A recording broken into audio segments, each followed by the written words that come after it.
Ал сонымен реакция жылдамдығының температураға тәуелділігін өрнектейтін Арениус теңдеуі. Жалпы мына жерде жылдамдықтың температураға тәуелділігін өрнектейтін теңдеу өзі Арениус деп аталады. Ол бізде жаңа форматта, әсіресе қазіргі жаңа 10 класстың жылдамдық тепе-теңдік тақырыбында бар Арениус теңдеуі. Ол А жауабы. Мына жерде Ван Кок теңдеуін толық жазбаған екен. Гамманың Т2 минус Т1 бөлінген 10 деген сияқты, осындай болу керек. Бұл Ван Кок теңдеуі де осы температураға тәуелділікті өрнектейді, бірақ Арениус емес, ол Ван Коктікі болатын еді. Жалпы жылдамдықтың температураға тәуелділігін өрнектейтін бізде осы екі формула. Қалғаны кәдімгі таза жылдамдықтың формуласы. Мына жерде гетерогенді жылдамдықтың формуласы, гетерогенді жылдамдықтың формуласы, мына өйткені S. S аудан ғой. Ал егер осы S-тің орнына V тұратын болса, онда гаммагенді жылдамдықтың формуласы болады. Мына бізде кәдімгі константаға байланысты жылдамдықтың формуласы. Бұл жерде температураға тәуелділігі болмайды, ол кезде концентрацияға тәуелділік болады. Мына жылдамдықтың формуласында концентрацияға тәуелділік болады. Түсінікті ма? Температураға тәуелділік аты айтып тұрғандай температуралар болу керек мынандай құрамында. Яғни сіз егер білмесеңіз, формулаларды жатқа білмесеңіз, онда айтып тұрған сөзге мән беріп үйреніңіз, логикаға салып. Температураға, значит, ішінде температурасы бар деген сияқты ой туғызып барынша. Жақсы ма? Келесі. Апай, эфир сақталып жатыр, уайымдамаңыздар. Келесі, гетерогенді реакцияның тепе-теңдік константасының өрнегі.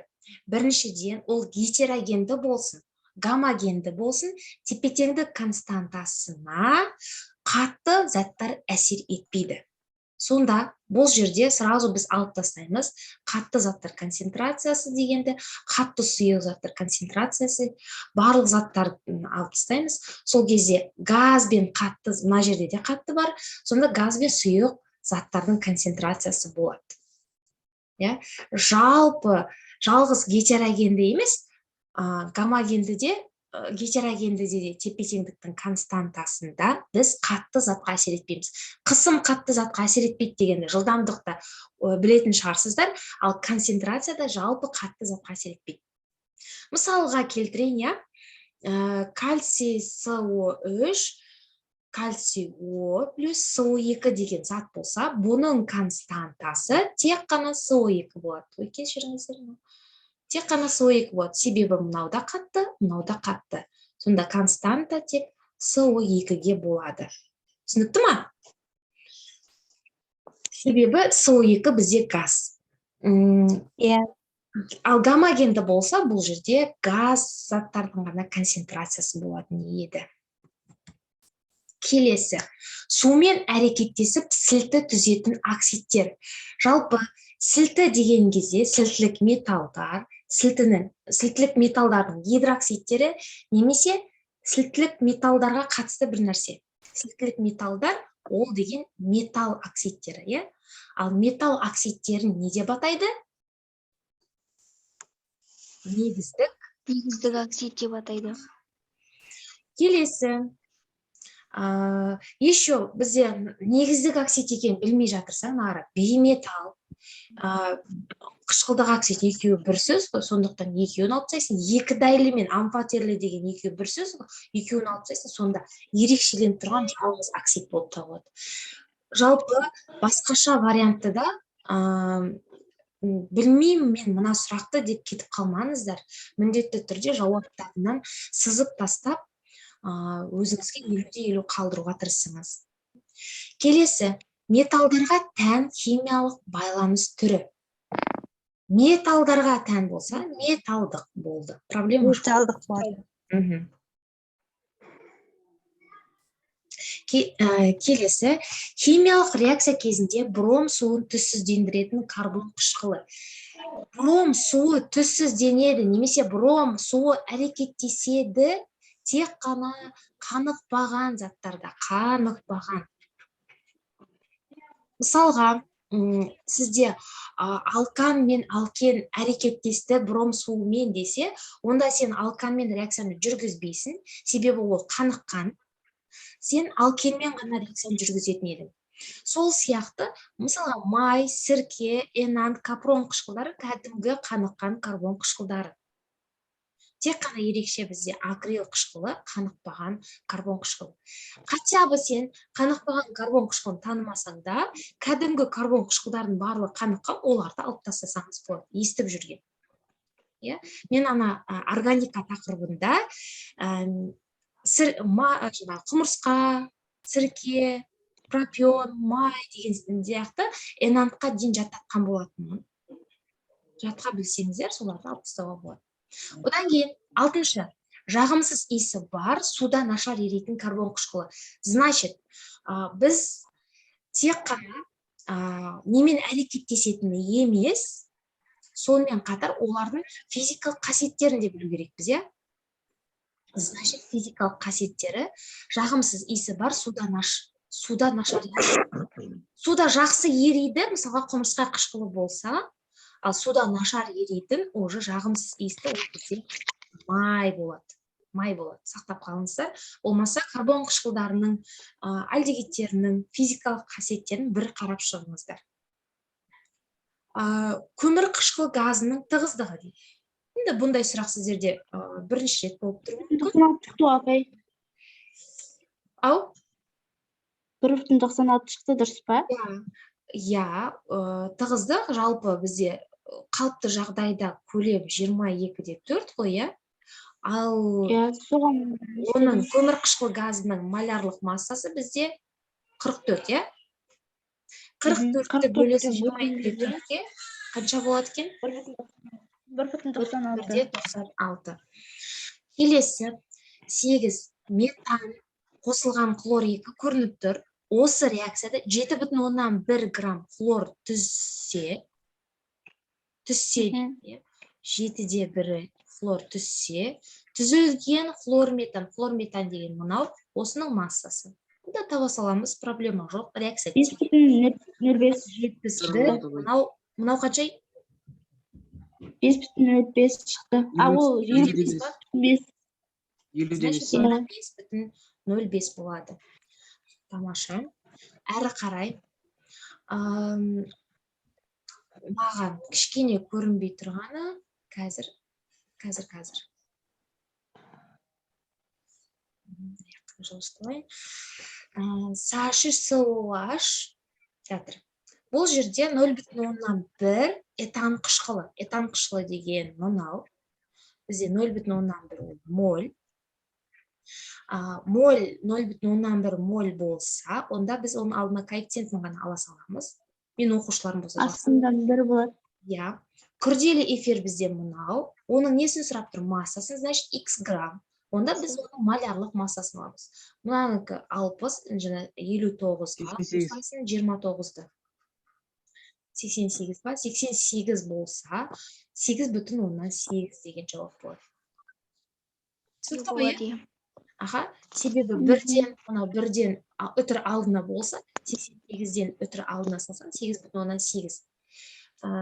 Калькуляторсыз есептеудің өзі ең керемет жолы, иә? Мынау келесі. Мына бір сөздерді оқымай қойып, сразу не айтып тұр? Элементтердің массалық үлесі мынадай. Немесе білетін болсаңыз, алоэ М1 деген заттың не екен? Білесің ба? Білмесек, онда амал жоқ шығарамыз, иә?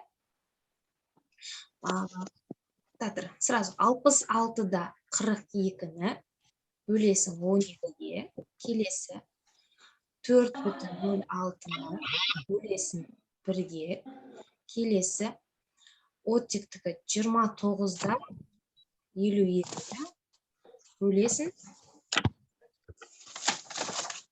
16-ға. Ал бөлдіңіздер ма? Айтыңыздаршы. Қанша шықты? 66-да 42-ні 12-ге бөлінді. 5,535. 5,535. 535, иә? Мына жерде қайтадан өзі шығады, иә? 4-те 0,6. Одан кейін үшіншісінде 1,845. 1,845. 45. Ең азы бізде 1,845, иә? 845. Бөлеміз. 845-ке ең азына 45. Біріншісінде 3. 3 шықты, келесінде неше шықты? 2,12. 2,12 шықты, үшіншісінде 1 шығады, иә? Значит, осы жерге келеді да, менде жауап жоқ, менде дәл осындай шықты деп қабылдарыңыз мүмкін. Жоқ, ол кезде барлығын бірдей санға көбейтеміз. Бұл жерде ең азы 5-тен бастап тұрген, значит 5-ке көбейтеміз барлығын. Ол кезде 3-5-ің 15, 2,12-ні 5-ке көбейтсең 11, 11. өтсең 5. Сонда В жауабы болады екен. Амфотерлі деген сөз бізде 2 дайлы. А жауабы. Алюминий. Тамаша. Пашыш қосылысында элемент атомдарының тотығу дәрежесі мен химиялық байланыс типі. Біріншіден, сутик әрдайым +1 заряд. Пашыш, значит, фосфор, значит, -3. -3 +1 бізде мына екеу. Енді осы ковалентті полюсті ма, полюссіз ба?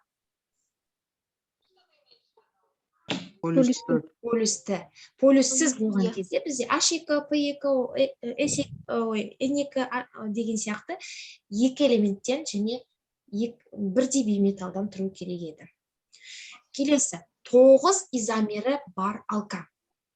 Мен енді білем, гептан екенін, болмаса, егер білмей жатырсаңыз, амал жоқ, изомерді саласыз, бірінші любой 9-ын салып шығасыз,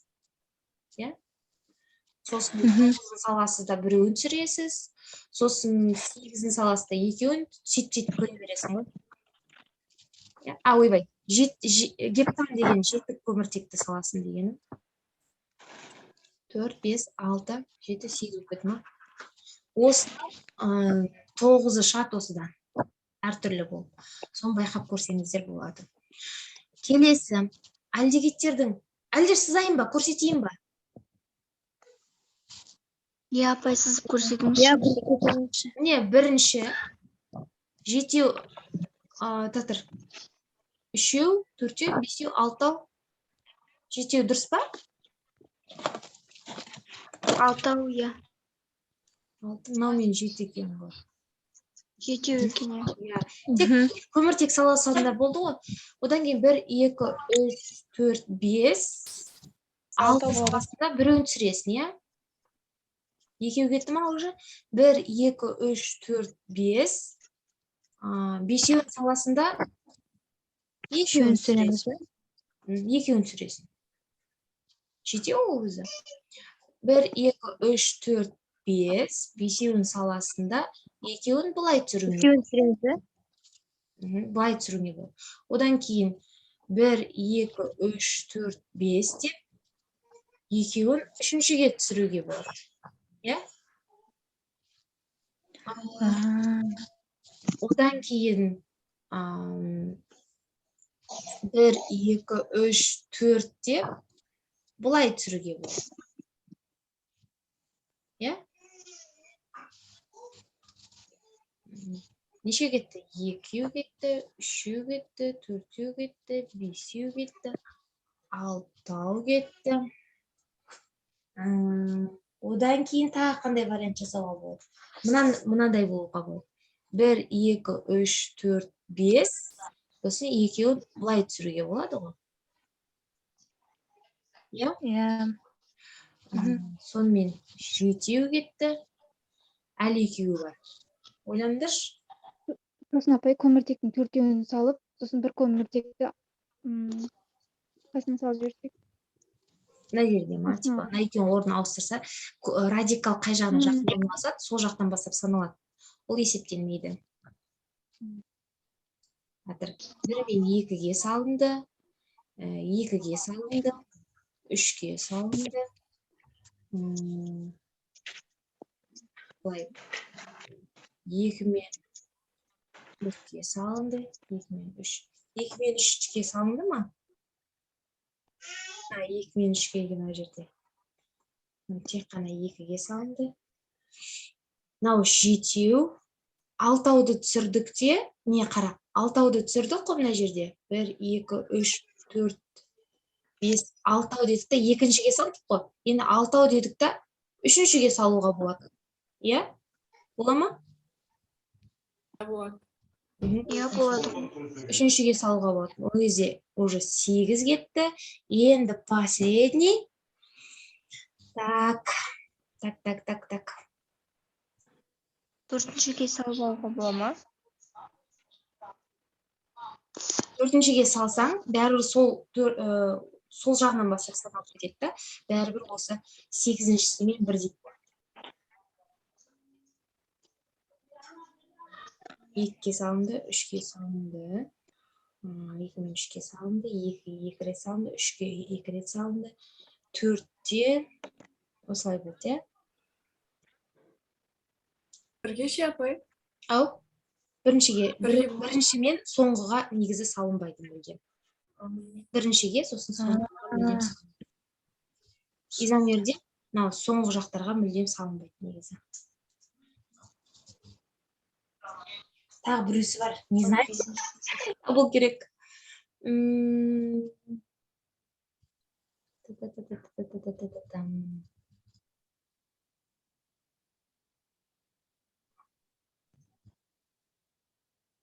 Енді. Ау? Апай 5-шіге салуға бола ма? Иә, 5-еуді салғанда ма? 5-шіге? Иә, 5-шіге. 5-шіге салсаң да 2-шіге салғанмен бірдей болады ғой. 4-шіге ше? 4-шіге салсаң, мына 3-ті салғанмен бірдей болады. Өйткені мына жақтан басып саналып кетеді. Тады. 2-ге 2, 3-ге 2. 2 мен 3-ге. 4-ге. В общем, табылар. Түсінікті болды ғой, иә? Жалпы. Иә. Біреусін ойлап сен уақыт кетіп қалар. Әрі қарай альдегидтердің сутегі мен тотықсыздану өнімі. Альдегидтердің сутекке қосқан кезде керісінше артындағы зат алынады. Альдегидтің артында кім бар? Просто бір атомды спирт бар, иә? Бізде спирт, одан кейін ROH деген, RCOH, одан кейін RCOOH, RCOOR деп кете бермей ма? Сонда мынау альдегидке сутек қосатын болсаң, керісінше мынау спирт алынады. Мен аналарды өшіре тұрайын, қазір көрсетіп жіберейін. Любой альдегидті алайық, мысалға CH3, COH ең көп кездесетін сірке альдегиді. Осыған сутек қосқан кезде этил спирті шығады. C2H+OH. Түсінікті ғой, иә? Сонда бір атомды спирт болады екен. Келесі 15 күнделікті тұрмыспен медицинада қолданылады. Ау? 2,5 шықты. Әтір, мен сабақ түсіндіріп жатқанда сен сол есеп шығарып отырдың ба? Жоқ, осы тұрғанда шығардым ғой соны. Дедім ғой, 100-ге көбейттің ғой. Иә, 250-ді 100-ге бөлдің, сосын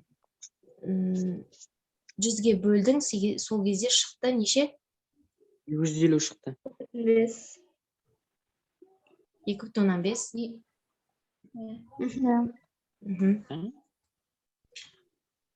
Енді бөлдің ғой 100-ге бөлесің. Одан кейін бізде мынадай заттар берілген, 6,2 көбейтілген 24 дәрежесі. Қара, 24 дәреже мына жерде 25 дәреже. Давайте. Мольді тапқан кезде n-ді n-ға бөлесің, сол формулаға салайық.